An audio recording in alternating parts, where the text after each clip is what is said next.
the idea on the environments and trying to create a Greek world was trying to create a feeling that reminded you of Greece and that didn't feel too fantasy. So we were trying to walk that fine line between a fantasy game environment and a traditional Greek environment. And so part of it was again trying to get stuff that made it feel Greek, not Roman, but Greek. Okay, when we first start concepting out environments, it wasn't really defined as levels, you know. We picked out the important locations such as Pandora and Athens and Hades, and all I knew is like the game should feel really big, which means there's no like cramped area. It's more like challenge against the god and like huge monsters. So the look of the environment should be like huge, you know. So with each of the environments, what we tried to do was kind of move you through the world using color to kind of help move Dave's story along and kind of emphasize the emotional impact of what he was trying to, of the story he was trying to tell. But at the same time, if I've just come out of the ocean where I'm battling the Hydra, where we've got, in that case, you know, there's more kind of greens and blues and things like that. I don't want to go into that same scenario color-wise again. It's like if I did the whole game in black and white, you get probably bored with it after a while.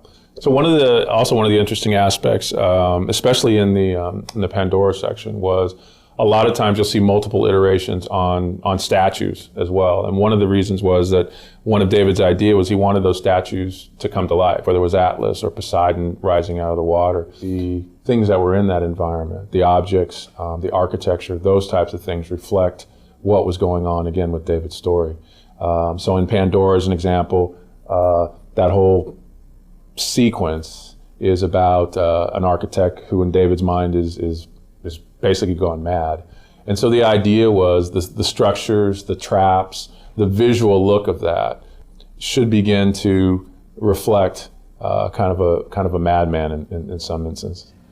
I did that piece, even the level, the design wasn't solid yet. So, but my own interpretation, I was thinking it's like things are like there's no gravity, but at the same time things are like kind of shifting all the time, and there's infinite distance in the back. Things are flying, falling, exploding.